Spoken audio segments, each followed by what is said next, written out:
ماشية الحياة عادي، حال الدنيا بيتغير ما بين الثانية والتانية، هنعمل ايه؟ وده جارح وده مجروح وده عايش على الماضي، وأحوالنا دي بتحير ولو نرضى. ازيكم عاملين ايه؟ الصوت اخباره ايه معاكم؟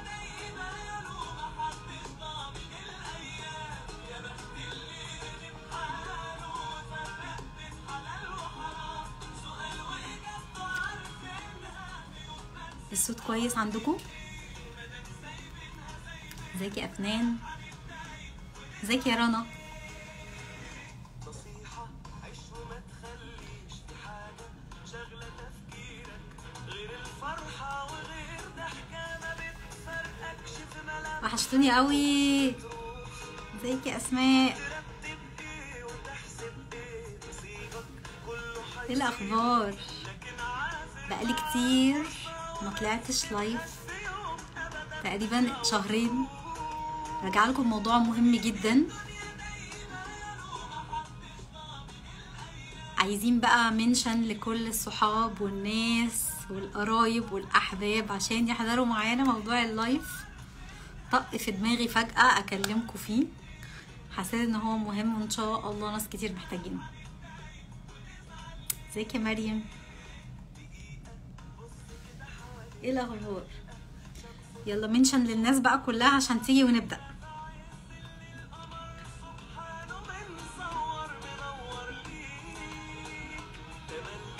الأمل موجود قريب للي شايفينه، هتتفائل هتضحك لك في غمضة عين، هتبقى الدنيا ملك ايديك.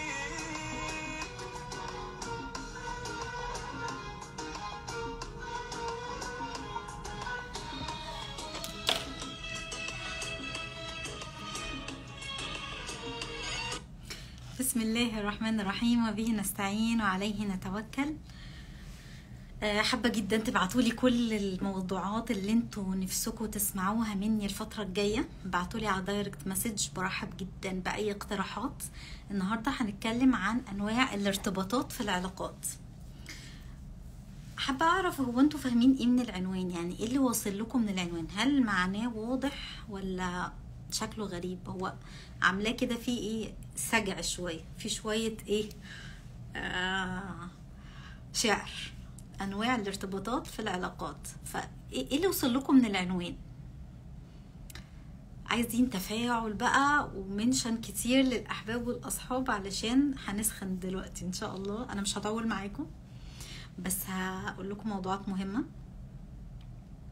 وعقبال ما الناس تيجي في حاجة كده جت في بالي عايز حابة اكلمكم فيها. اوقات كتير جدا بيحصل لحد من اسرتنا مشكلة، بيقع في موقف صعب. اول ما بيروح يحكي لاهله، اهله او اهلها من كتر ما هم اتخضوا من الموقف ومن كتر ما هم يعني خايفين عليها، بيقعدوا يقولوا لها طب وانتي اتصرفتي ازاي، وانتي عملتي ازاي، وليه ما عملتيش كذا، وليه ما عملتيش كذا، ويقعدوا يلموها او مثلا يقعدوا بدل ما يريحوها ويسمعوا منها يسببوا لها ضغط اكتر من الموقف اللي حصل لها في ذات نفسه. فمش عارفة احنا ليه كلنا كأسر عربية بيحصل فينا الموضوع ده. احنا مش بنسمع ونحتوي بعض للوهلة الاولى. يعني انا نفسي الاقي ليه احنا بنتعامل كده، ليه التفهم والدعم وان الاهل يبقى سبورت للبنت اللي حصل لها اذى باي شكل ما بيبقاش هو الاختيار رقم واحد. ليه بيبقى دايما الهجوم واللوم على البنت اللي حصل لها الموقف الوحش ده، بيبقى هو المتصدر اللقطة الأولى، وبعد كده ممكن يطبطبوا عليها يهونوا عليها. بس هي ما بتكونش محتاجة كده منكم في الأول، بتكون محتاجة حد يسمعها يتفهم مشاعرها جدا، يقول لها انت عملتي اللي تقدري عليه في الموقف ده، انت لو كنت عندك مقدرة تتصرفي أحسن من كده كنت تصرفتي. مش نقعد احنا بقى كأهل دب دب دب دب، وليه ما عملتيش كذا وليه ما عملتيش كذا وطخ طخ طخ. طب يا جماعة هي في موقف ضعف، فاحنا مش ناقصين نحسسها بالضعف اكتر، هي عايزة حد يحتويها في اللقطة دي. فدي خطيرة جات لي كده من وحي جلسة كوتشنج. فلو حد عنده فكرة احنا ليه دايما بنهجم على بعض وبنلوم بعض في الموقف ده، يعني حد عنده تفسير يبعت لي ويقول لي. احنا معظمنا بنتعامل بالشكل ده. طيب احنا هنبدأ دلوقتي في موضوع الارتباطات في العلاقات. هما في 4 انواع او انماط في العلاقات. مبدئيا كده عايزاكي قبل ما نبدأ تستعيني بالله ان انتي تعلي وعيك، وتنوي ان انتي هتعلي وعيك في العلاقات دلوقتي، وهتقدري تفهمي نفسك اكتر وتفهمي الاخرين هما ليه بيتعاملوا معاكي بالطريقة دي. يعني هنقول 4 انواع انا كاتباهم عندي هنا عشان منساش. النوع الاول، انا حابه ان انتي تجيبي ورقه وقلم معايا واكتبي معايا يا ست الكل الوصفه الاولى. حاسه ان انا دلوقتي تقمصت دور الشيف شربيني. الوصفه الاولى في العلاقات. اول حاجه اسمه القلق المشغول. النوع من العلاقه ده بيبقى طول الوقت حاسس بقلق اتجاه العلاقات الاخرى اللي في حياته. فطول ما انا بتكلم عايزاكي تكتبي اول 2 او اول 2 علاقات مهمة في حياتك، سواء مامتك، سواء اختك، سواء خطيبك، سواء جوزك، سواء ابنك او بنتك، حد انت حاسة ان انت في الحياة دي يعني بتحبيه قوي او شبه متعلقة بيه قوي. وتشوفي انتي دلوقتي النوع اللي بتتعاملي معاه ازاي. هل المشاعر دي عندك اتجاه الشخص المهم ده ولا لا؟ النوع الاول اللي هو دايما قلقان ومشغول، باله مشغول بالطرف الاخر، بيكون عايز صديق مقرب جدا يقرب قوي من الاخرين. فهو ممكن يكون بيعمل كده اتجاه علاقة واحدة، او ممكن يكون بيبقى ده الاتيتيود بتاعه او سلوكه اتجاه يعني علاقات متعددة كتير. بيكون عايز يقرب منهم، يبقى كلوز قوي قوي منهم بشكل مبالغ فيه، يعني عايز يحس كده ان هو قريب من ناس كتير قوي في نفس الوقت. ومش القرب الطبيعي، لا، القرب اللي هو عايز اول باول يعرف عنه كل حاجة، يعرف اخباره كلها بالتفصيل، اشترى ايه، راح فين، بيعمل ايه دلوقتي، لما تروح البيت تكلمني اطمن عليك، لما توصل مش عارف يعمل لي ايه، ابعت لي مسج يقول لي انك وصلت. ولو ما عملش كده بيحس الطرف الاولاني ده ان هو قمة في القلق، وان قد ايه انا مش مهمة عندك علشان انت مش بتقولي على اخبارك او مش بتتواصل معايا في كل لحظة. بيبقى دايما حاسس ان انا لازم ابقى في علاقة متداخلة جدا جدا مع الاخرين. وبما ان انا ببقى حريصة جدا ان انا ابقى قريبة منك او منهم، فانتوا كمان لازم تبادلوني نفس الاهتمام، انتوا كمان المفروض تبادلوني نفس التقارب العاطفي. فبيبقى عايز يقرب بزيادة قوي. بس المشكلة بتحصل امتى؟ لما الاطراف الاخرى مش بيبادلوه نفس التقارب، فيبتدوا يبعدوا عنه شوية. فلما بيبعدوا عنه بيحس ايه ده، هو انتوا مش بتقدروني ولا ايه، هو انتوا مش بتحبوني زي ما انا بحبكم ولا ايه. المشكلة ان هما بيكونوا مش مرتاحين قوي في ان حد عايز دايما يقتحم خصوصياتهم طول الوقت، فبيضطروا ان هما يبعدوا. اتس اوكي، من حقهم. بيبقوا مش مرتاحين قوي في وجود العلاقات العاطفية الوثيقة قوي دي. فالطرف اللي هو عنده النمط بتاع ان هو قلقان ودايما باله مشغول، بيحس انه قلقان ان الاخرين مش بيحبوني، ان الاخرين مش قريبين مني بنفس درجة القرب اللي انا عايزة اقرب منهم فيها. بالظبط يا كوتش افنان، بيكون محتاج دايما تواصل مستمر. بيحس ان الاخرين مش بيقدروه زي ما انا، انتوا مش بتقدروني ليه زي ما انا بقدركم كده، وعلى طول بأطلعكم على اخباري اول باول. هو بيكون شخص اوبن جدا، ويعني بيكون في الغالب ما عندوش قيمة الخصوصية عالية. بيبقى عادي جدا لو اتكلم عن تفاصيل عن حياته في كل وقت في كل مكان مع الاخرين. بس لما بيلاقي الاخرين مش بيبادلوه نفس انت مش بتحكي لي ليه تفاصيل عن حياتك، انت ليه مش بتقولي اول باول انت بتروح فين وبتشتري ايه زي ما انا بعمل معاك. فبتحصل هنا ايه؟ تصادم، وبيحصل ان انت مش بتقدرني زي ما انا بقدرك، وبتحصل مشاكل دايما في العلاقة دي. طب بيكون ايه من صفات تاني النوع ده؟ انه بيكون دايما عنده اراء غير ايجابية عن نفسه. يعني انا صوتي الداخلي اللي بكلم بيه نفسي مش بوزيتيف، بكلم نفسي عن انا احيانا ممكن الناس بتبعد عني عشان انا مش بستحق ان انا يبقى عندي في حياتي علاقات صحية، او انا مش بستحق ان انا في حياتي يبقى في علاقات كلوز قوي. بيكلم نفسه بطريقة سلبية كتير بشكل واعي او بغير واعي، وبيكون دايما رأيه في نفسه ان هو I'm not good enough، انا مش كافي. ودي بتبقى مشكلة، ان بيبقى السيلف توك اللي بيدور جوه دماغه لا، بيبقى عنده شك مستمر في قيمته كفرد. يعني بحب ان انا اقرب من الناس لان انا بستمد قيمتي من خلال الاخرين، فالاخرين لما ما بيقربوش مني نفس درجة القرب ومش بيشاركوني حياتهم زي ما انا بشاركهم حياتي، فاذا انا كده هم مش مديني قيمة، يبقى انا كده كفرد ما عنديش قيمة. فمش بستمد قيمتي من جوايا، بستمد قيمتي من مدى رضا الناس عني، او مدى قرب الناس عني، او مدى مشاركة الناس حياتهم عني. فبيبقى ما عندوش القيمة الذاتية، مش بتبقى نابعة من جواه، عنده شك مستمر انا قيمتي الذاتية اخبارها ايه، لا انا بشك فيها، ساعات تبقى كويسة وساعات تبقى مش كويسة. ممكن بقى كمان النمط ده مش ممكن، ده اكيد بيكون عندهم مستويات عالية جدا من التعبير العاطفي، بيكون عندهم اندفاعية في العلاقات جدا، يعني طول الوقت بيدلدقوا كلام حب ومدح اوفر اوفر اوفر باستمرار طول الوقت، ممكن للناس القريبين والناس اللي حتى لأول مرة يقابلوهم.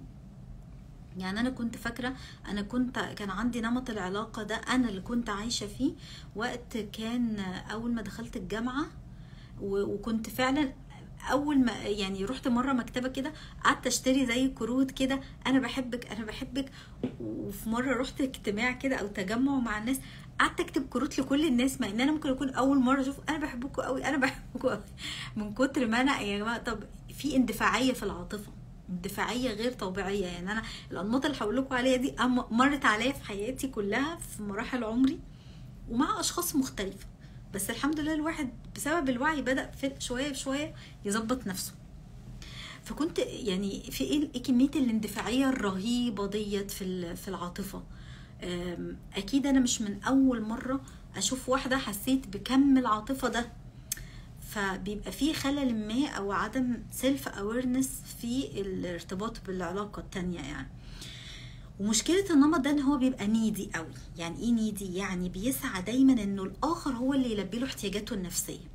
الاحتياجات النفسية زي الاهتمام، زي الحب، زي التقبل، بيبقى معتمد اعتماد كلي على ان الاخرين هم اللي هيلبوا لي هذه الاحتياجات، وكأن الاحتياجات اللي جواه ديت دي مش تبعي، مش بتاعتي، مش انا المفروض البيها. انا موجود جوايا الرغبات دي، بس كأن الاخرين دورهم هم اللي يلبوا لي الاحتياجات دي. ده بيكون الكلام ده كله عنده في عقله اللاواعي، هو مش مدرك بيه اساسا. فلما الاخرين مش بيبادلوه، مش بيلبوا له هذه الاحتياجات النفسية، بيحصل كم من المشاكل غير طبيعية. فبيحط دايما الاخرين كمان تحت مجهر. يعني ايه؟ انا حطاكم تحت الميكروسكوب، انا اديتكم حب وحنان تدوني حب وحنان، انا اديتكم مش عارف قعدت اخدمكم واوصلكم واجيبكم، يبقى انا كمان منتظر منكم اول ما هبقى في ضيق او اول ما هحتاج حاجه انتوا على طول هتكونوا اول الناس ان انتوا تودوني وتجيبوني وتطلعوني وتنزلوني. يعني حطيتهم تحت ميكروسكوب زي ما انا بعمل لكم بالظبط، منتظر الاخرين يعملوا له يبادلوه نفس اللي هو بيعمله مع الاخرين، وعنده توقعات عاليه جدا جدا من الاخرين. مع مرور الوقت بيبتدي يحصل مشاكل كتير جدا في العلاقه دي. ليه؟ لان العلاقه دي قائمه على انها علاقه مش صحيه. فبيحصل فيها ايه بقى؟ بتبتدي الناس تنفر منه وبيبتدي يعني يحسوا ان بسبب انك بتشتكي باستمرار ان احنا مش بنعمل لك زي ما انت بتعملها لنا، وبسبب الشكوى المستمرة بيبتدوا يبعدوا عنه. فيحصل ايه للشخص ده؟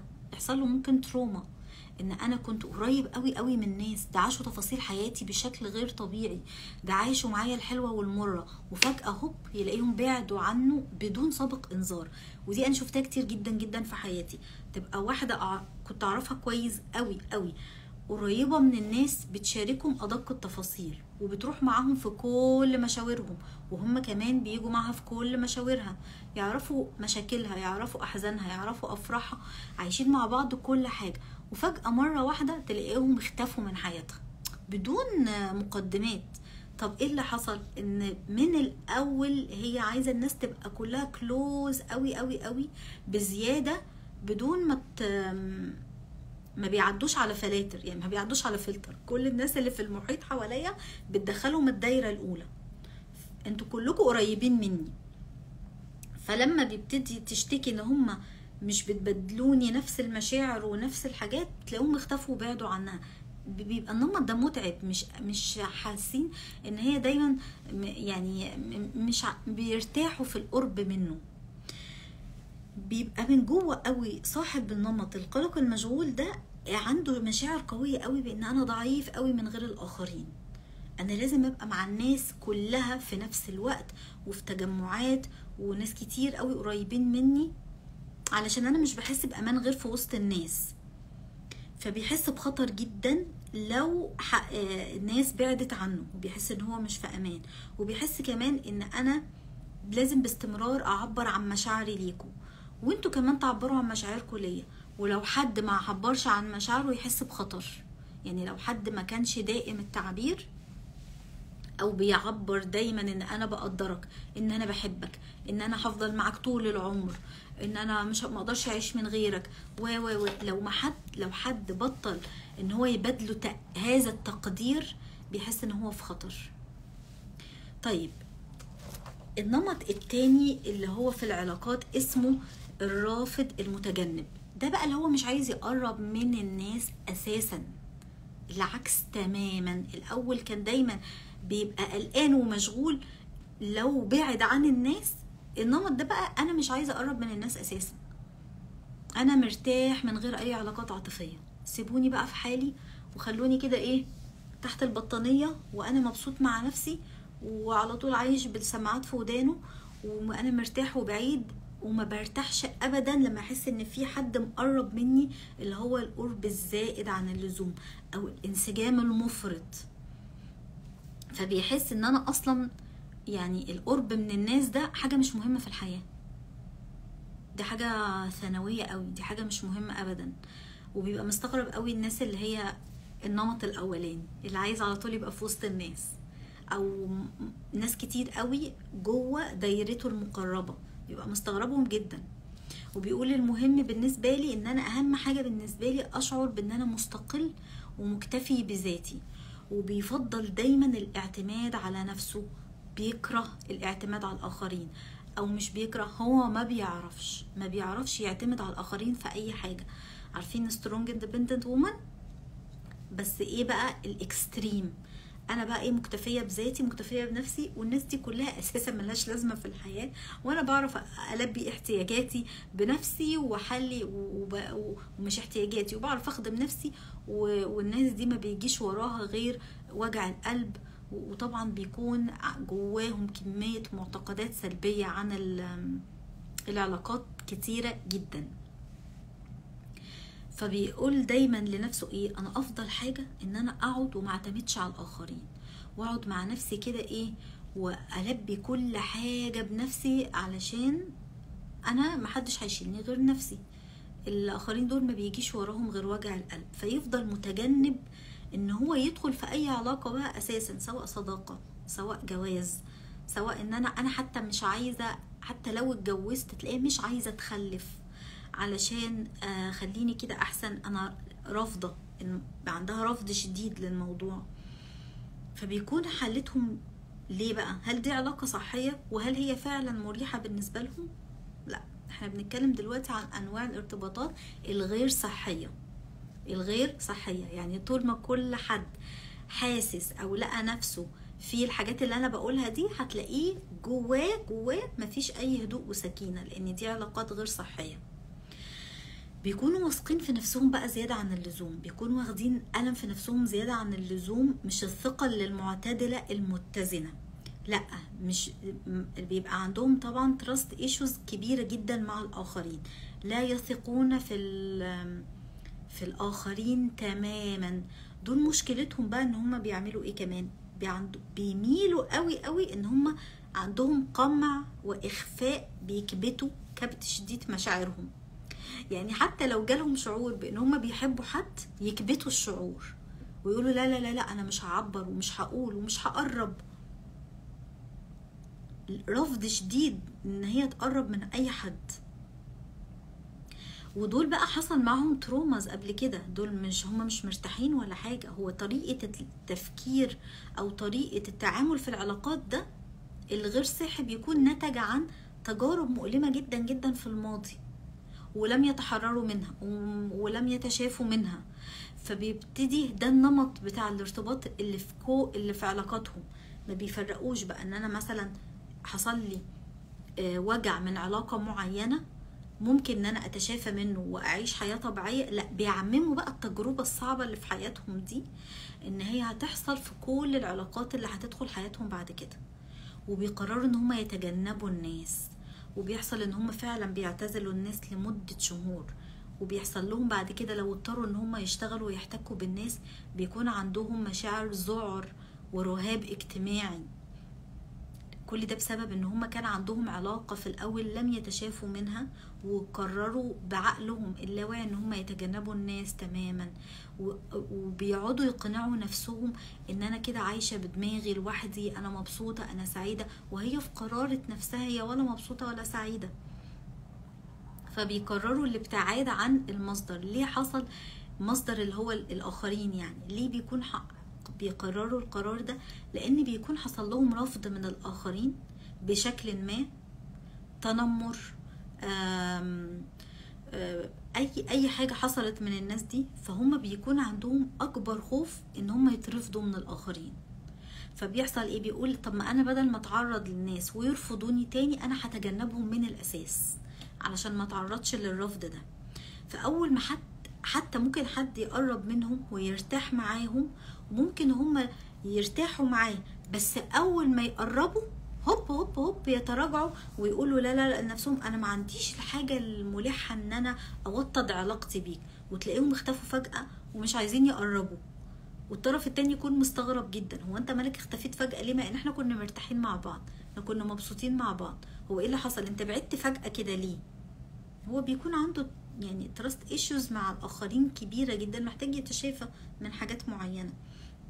فبيقعد يقول لنفسه انا مش محتاج الاخرين، انا بحب اعتمد على نفسي، انا لا، انا لو قربت انا هتجرح تاني، فانا مش عايزة اتجرح فبلاش اقرب اساسا.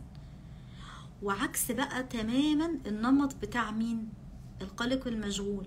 هو عمره ما بيحس ان انا ضعيف من غير الاخرين، ده بيحس ان انا اقوى واحسن وافضل من غير الاخرين، انا كده عايش حياتي يا سلام 100. يا ترى قولولي، هل لقيتوا نفسكم في حاجة من احنا قلنا نمطين دلوقتي غير صحيين، هل لقيتوا نفسكم بتتعاملوا بالشكل ده؟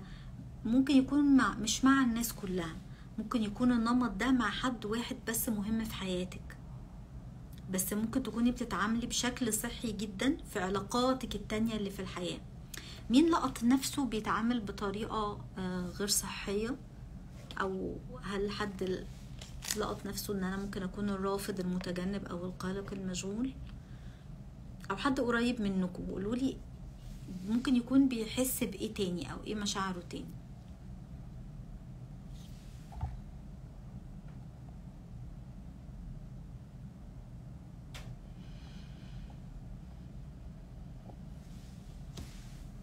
شكرا يا اسماء، تسلمي يا افنان. عقبال ما تبعتولي تعليقاتكم،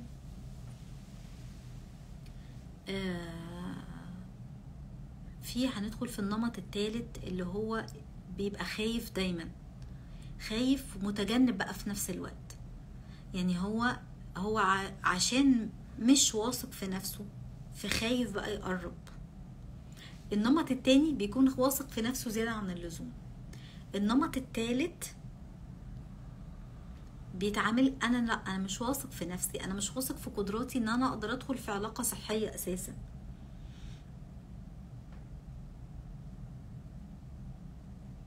الرافض المتجنب احيانا بحس هيك، القلق المشغول ما بتحملهم اوفر صداع. بالظبط، هم عكس بعض تماما. فلو حد في حياته هو لو حد انا بتعامل انا كرافض متجنب وحد في حياتي قريب مني قلق مشغول، انا فعلا بيحصل خنقة شديدة ما بين الاتنين. الخائف بقى المتجنب ده خايف يتجرح فمش عايز يقرب. يعني هو اساسا ممكن يكون يا اما اتجرح او ما اتجرحش، ممكن يكون سمع عن قصة حد مع علاقة حد فاتجرح قبل كده، فيخاف ان هو يدخل فيكرر التجربة اللي اتقالت له او اللي شافها. فغالبا النمط ده بيعانوا جدا من يا اما بيعمم تجربة اخرى سمع عنها فخايف ان هو تحصل له، او هو ذات نفسه بيعاني من ان هو خسر حد قبل كده في حياته، حصلت له خسائر وصدمات، فبيكون مش مرتاح في ان هو يقرب برضو من الناس، وبيكون عايز علاقات وثيقة عاطفية، بس بيقول لا انا مش هلاقيها بسهولة، انا هبقى لو لقيتها. يعني هو بيكون معترف ان هو عنده الاحتياج او الحاجة في ان هو محتاج يقرب من الناس، ان هو محتاج يعني عايز يبقى قريب من الناس وناس يحبوه في حياته وهو يحب الناس في حياته. بس دايما الكلام اللي بيتقال في دماغه لا لا لا لا انا اكيد العلاقة دي مش هتنجح فانا مش هدخل بقى اساسا. المخاوف دايما هي اللي بتنط في دماغه، وبيقول انا ما بحبش اثق في الاخرين او اعتمد عليهم. ده السيلف توك اللي بيقابله دايما في دماغه، بيحس ان هو في قلق لو سمح لنفسه انه يكون قريب من الاخرين.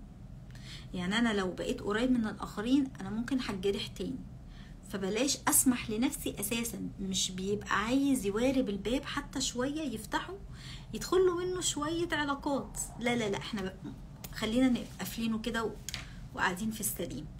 بس بيكون عنده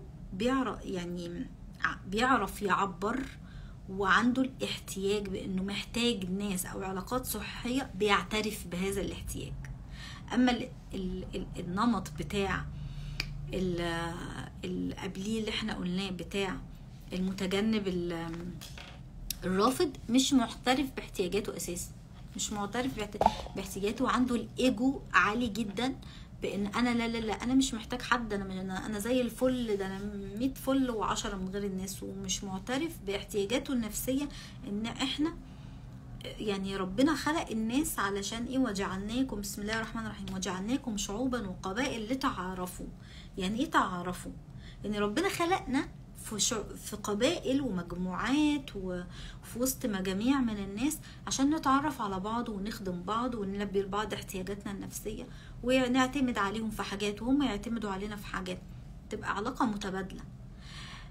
لا التاني بقى النمط اللي هو الرافض المتجنب مش عايز ولا يتعرف وقافل مسكر الباب على الاخر. والخائف المتجنب برضو قافل الباب على الاخر، بيقول لا انا عندي احتياج ان انا اتعرف على الناس واقرب من الناس واحبهم، بس انا مش هسمع صوت احتياجاتي النفسية. يعني عايش حالة انكار، بينكر ان انا مش عايز يسمح لنفسه ابدا انه يقرب من حد او حد يقرب منه علشان ما يتجرحش. فمشكلة النمط ده انه هو عنده يعني جعان وعطشان علاقات صحية، علاقات طيبة في حياته، بس ما بيسمحش ان نوعية العلاقات الصحية دول يجوا في حياته. ليه؟ لانه قافل الباب اساسا، هو قافل الباب تماما. فانت طول ما انت قافل الباب مش عايز تتعرف على علاقات جديدة في حياتك ومتجنب الناس تماما، طب انت ازاي هيبقى في حياتك علاقات صحية وطيبة؟ مش هينفع. فلانه مش عايز يستقبل، موقف باب الاستقبال، وبرضو عنده خوف شديد من الرفض. خايف جدا ان الناس لو فتح الباب للعلاقات ودخل ناس جديدة في حياته ان الناس تيجي في حياته تانية وترفضه. فقال انا مش هستقبل اساسا حد، علشان الخوف الكبير جدا الضخم اللي عنده اللي هو الرفض ما يرجعش من اول وجديد وما عيشهوش من اول وجديد. فبيكون خايف ان الجرح، ان هو يتجرح قوي من العلاقة، عشان كده بيكون رافض يدخل في علاقات. بيفضل دايما الابتعاد، وبيحس قوي عنده مشاعر ضعف وقلة تقدير في نفسه، ومش بيثق كمان في الآخرين. يبقى أول نوع اللي هو القلق المشغول ده مش بيثق في نفسه، بيثق جدا جدا في الآخرين. النوع التاني بيثق في نفسه زيادة عن اللزوم. النوع التالت اللي هو الخائف المتجنب هو أساسا مش بيثق في الآخرين ولا في نفسه، يعني عنده كده ايه، لخبطة وعدم تقدير لذاته كمان. فبيجد الحرج جدا من ان هو يقترب من الناس، وان ان هو يطلب من الناس حاجات، وان هو يعتمد على الناس في حاجات. عنده الموضوع ده يعني الحرج الأكبر. هل بقى كل أنواع العلاقات كلها كده هو عقد نفسية وكلها علاقات غير صحية وكلها منيلة ب60 نيلة؟ لا طبعا، أكيد في أنواع علاقات مريحة، بس احنا يا جماعة أولا ما تعاملناش بيها مع نفسنا. انت لو احنا كلنا حوالينا او احنا بنتعامل مع، سواء احنا رافض متجنب او خائف متجنب او قلق مشغول، بنتعامل كده مع نفسنا، يبقى طبعا هتبقى العلاقات دي في حياتنا مع الآخرين. هيجي لنا ناس من بره بيتعاملوا معانا بنفس التعامل اللي احنا بنعامل بيه نفسنا.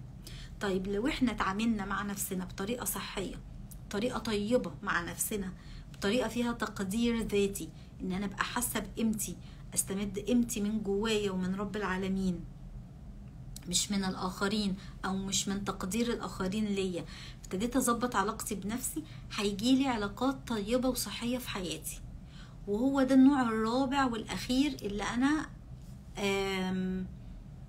بدعو الناس كلها ترجع تاني تفكر، ليه لأ، بدل ما أقعد أدور على العلاقة ديت اللي هي الرابعة اللي هي اسمها العلاقة الآمنة في الآخرين، ليه ما ابتديش أنا بنفسي وابتدي أتعامل مع نفسي بهذه العلاقة؟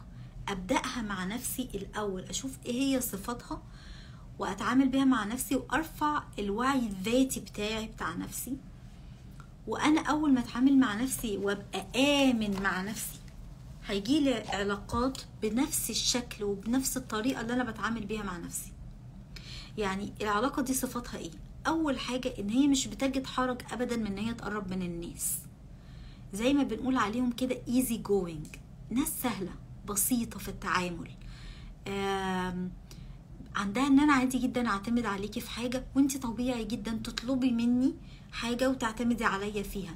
في اتزان في التعامل في الشخصية، في اعتمادية متبادلة. الاعتمادية المتبادلة دي نقطة مهمة جدا جدا، لأن احنا كان بشر منقسمين لقسمين، مش بنثق في الآخرين فبنعمل كل حاجة بنفسنا، فما بنعمل كل كبيرة وصغيرة بنفسنا، لأن أنا ما عنديش ثقة إن الآخر ده هيعمل الحاجة اللي أنا هعملها بنفس الشكل والجودة اللي أنا هقوم بيها.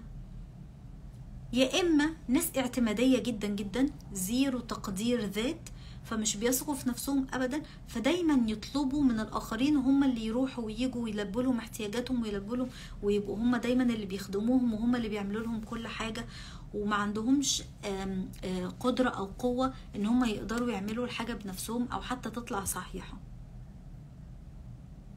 فليه لأ إحنا ما نقعدش نعلي وعينا بنفسنا لدرجة إن إحنا نوصل إن إحنا يبقى في اعتمادية متبادلة.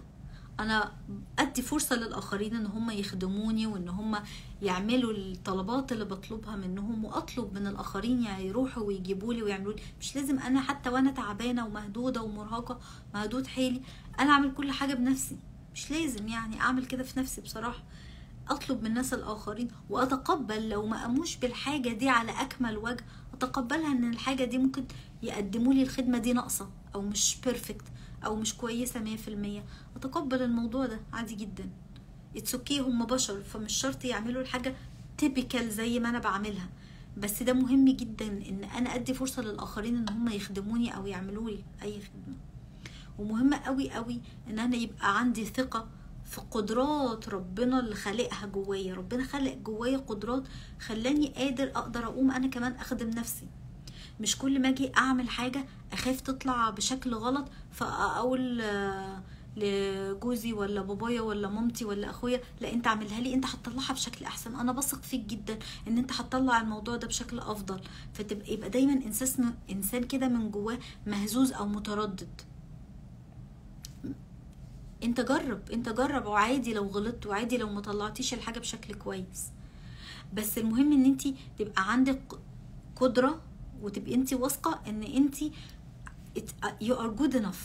انت تقدري تعملي الحاجه ديت. مش كل حاجه تعتمدي على الاخرين فيها وتخلي الاخرين هم اللي يروحوا ويجوا طول الوقت يخدموكي.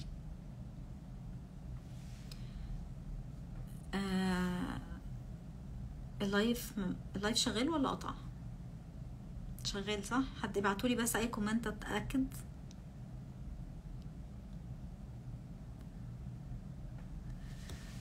من الصفات التاني للعلاقة الآمنة أو الصحية إن أنا مش بخاف إن أنا أكون لوحدي. إن عادي جدا لو الناس قربت مني، وعادي جدا لو أنا قربت من الناس، وعادي جدا لو الناس بعدت عني، وعادي جدا لو أنا بعدت عن الناس. إن أنا أبقى مش خايف إن أنا أبقى قاعد لوحدي.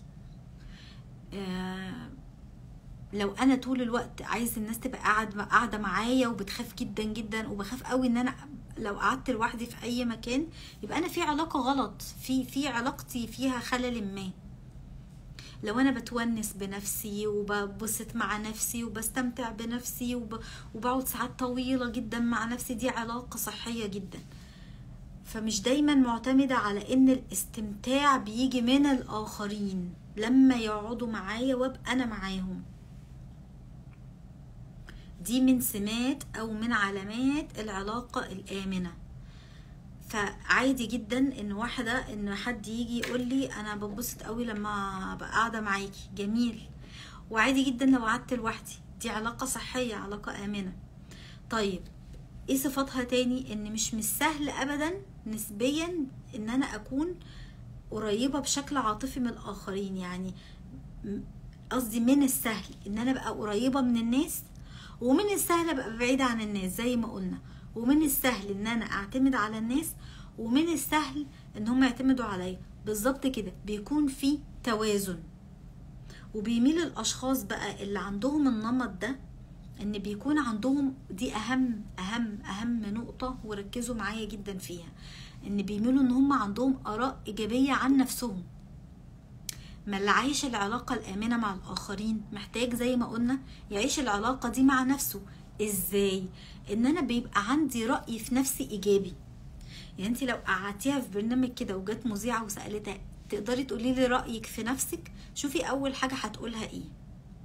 انا ببوظ الدنيا وبعمل كل حاجة، معظم الحاجات اللي بعملها بتطلع غلط، ناقصة، بحتاج اعيد الحاجة فوق معلش جالي اتصال فقطع اللايف. الصوت رجع تاني كده. فاول ما تحسي ان في الرأي السلبي هو اللي طلع عن نفسها، اعرفي ان دي عايشة في علاقات متبهدلة، في العلاقات في كمية علاقات مؤذية في حياتها، في كمية علاقات سامة في حياتها كتيرة جدا، لان هي مع نفسها علاقتها بنفسها مش كويسة. لو انت قعدتي حد في برنامج كده وقلتي له قولي لي انت رأيك ايه عن نفسك، وبدأ يذكر الصفات الإيجابية اللي فيه، وبدأ يذكر رأيه إيجابي عن نفسه، يبقى اعرفي ان هي عايشة حالة الاكتفاء الذاتي والراحة والسكينة مع نفسها. فاعرفي ان هيكون في حياتها علاقات بعد كده صحية، علاقات طيبة. مش هتلاقي دايما الناس المؤذيين والناس السامين هم اللي بيحوطوها من كل اتجاه، فبيكتفوا بسهولة مع الناس. ليه؟ لان هم عندهم اكتفاء ذاتي بنفسهم، علاقتهم مع نفسهم كويسة، بيقدروا جدا علاقتهم بنفسهم وبالآخرين. حتى تلاقيهم دايما بيعبروا بحب للآخرين، أنا بحبكم وانتوا قريبين وانتوا بعاد عني. It's okay. أنا already يعني أنا بخير في جميع الحالات، أنا بخير حتى لو الآخر قدر خدماتي ليه أو لو حتى ما قدرهاش. It's okay. لو انت عبرتلي عن حبك انا كويسة، حتى لو ما عبرتليش عن حبك انا برضو هفضل اقدر نفسي واحب نفسي. هي دي العلاقة الامانة اللي احنا محتاجين نعيشها مع نفسنا ومع الاخرين. يبقى احنا كده ذكرنا 4 ارتباطات في العلاقات، 3 علاقات نوع ارتباطات تعلق سلبي، تعلق مش صحي، والنوع الرابع من الارتباط هو الارتباط الآمن، وهو ده اللي احنا عايزين نكون عليه مع نفسنا علشان يجيلنا علاقات تانية بتبادلنا نفس المشاعر اللي احنا عليها. لو انا بعامل نفسي دايما ان انا طول حياتي قلقانة، طول حياتي بخاف، المشاعر السلبية هي اللي مسيطرة عليا، هيجيلي علاقات في حياتي تزود المشاعر دي عندي، هتزود القلق عندي، هتزود التعلق السلبي اللي عندي، هتزود القلق المفرط والخوف اللي عندي. لو انا عايشة مع نفسي حالة الامان الذاتي، هيجيلي ناس في علاقات في حياتي بيزودوا حالة الامان اللي انا اوريدي عايشة فيها. اهلا بكل الناس اللي دخلت، اتمنى ان انتوا ترجعوا تسمعوا اللايف تاني من الاول، اتمنى ان هو يكون فاتكم. اي اسئله عندكم ابعتوها لي سريعا، انا قدامي بالظبط دقيقتين واقفل اللايف. كل الناس اللي حضرت انتوا نورتوني، بشكركم على الوقت اللي انتوا اديتهوني، على وقتكم ده اغلى حاجه في الدنيا، ان انتوا تمنحوني جزء من وقتكم ده انا ممتنه ليه جدا جدا. زي ما انا بحب ابادلكم جزء من العلم اللي عندي وجزء من طاقتي وجزء من وقتي، فاكيد انا كمان بتبسط جدا لما انتوا بتبادلوني نفس الشيء.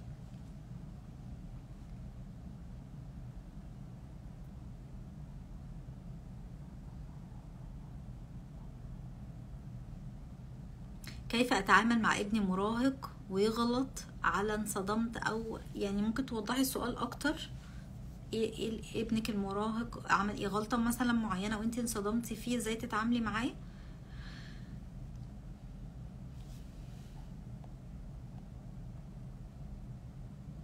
السؤال مش واضح. اسمك ايه؟ بصي يا ريت توضحي لي السؤال. غلط مع امه باللفظ. طيب انا هحب اتواصل معاكي على الخاص، لان موضوع المراهقين ده قصة كبيرة جدا، مش موضوع اللايف قوي، فعادي لو انا برحب جدا بالاسئله اللي خارج موضوع اللايف تبعتوها لي على الدايركت مسج.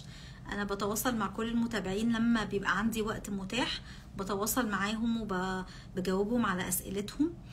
طيب لو حد اكتشف ان هو عنده نمط سائد في حياته، سواء خائف متجنب او قلق مشغول او الانواع الارتباطات كلها الغير صحيه هي اللي مسيطره العلاقات اللي حواليه كلها، هو بيتعامل بالطريقه دي مع الناس والناس بيتعاملوا معاه، ازاي ان احنا نقدر نفك هذه الارتباطات والتعلقات السلبيه؟ جزء كبير جدا بيرجع ان انا استمد قيمتي من نفسي ومش من الاخرين، وان انا ابتدي افهم نفسي بعمق. ولو حد حس او نور عنده لمبه ان انا لا ممكن فعلا انا عايش حاله العلاقات الغير صحيه دي بسبب اني مش بستمد قيمتي من جوايا، او ببقى محتاج دايما وجعانه قوي في حته ان الناس يقدروني، انا بحل الموضوع دوت بالتفصيل في دوره اسمها دوره انا مين. دورة عندي مسجلة، اول ما هتتواصلي معايا على الدايركت مسج هبعتها لك، وعاملة عليها خصم كويس جدا جدا من اول شهر سبتمبر بمناسبة عيد ميلادي، عاملة عليها خصم قوي جدا. لو لفيتوا دبي والامارات كلها او البلاد العربية كلها مش هتلاقوا دورة قيمة فيها معلومات قيمة بالشكل ده بالسعر ده. فانا عاملاها دي هدية للمتابعين عندي، ازاي ان انا لما ابتدي افهم نفسي انا مين بعمق، وابتدي افهم نفسي وذاتي، وازاي استمد قيمتي من رب العالمين وقيمتي من نفسي، ده اوريدي هيحل عندي مشاكل كتير قوي في علاقتي بنفسي وعلاقتي بالاخرين. واول ما هبتدي ان انا اصلح علاقتي بنفسي، هتلاقي كل العلاقات الغير صحية زي الخائف المتجنب والقلق المشغول دول سنة بسنة بيبعدوا عن دايرتي، وناس جت بدلهم علاقات طيبة وصحية جم في حياتي. هتلاقي في شقلبة في العلاقات بتحصل معاكي بشكل غير عادي، لانك هتاخدي جرعة وعي قوية جدا في الدورة. بدعوكي ان انتي تدخلي عندي على الصفحة بتاعتي على الانستجرام، موجود فيه هايلايت اسمه دورة انا مين. ادخلي اتعرفي على المحاور بتاعتها، شوفي هي بتتكلم عن ايه، شوفي اراء الناس اللي قبل كده في اللي خدوا الدورة دي في راوند 1 وراوند 2 قالوا ايه عن الدورة، ايه النتائج اللي وصلوا لها، حياتهم ازاي اتغيرت بشكل افضل كتير. ولو حابة تعرفي اي تفاصيل قوليلي على الخاص. انا كنت مبسوطة جدا وانا معاكم. معلش انا مضطرة اقفل. اي سؤال بخصوص انواع الارتباطات وانواع التعلقات في العلاقات بعتولي على الخاص وهجاوبكم ان شاء الله. ممتنة لوجودكم. باي باي. بشكرك يا حبيبتي. ميرسي. مع السلامة.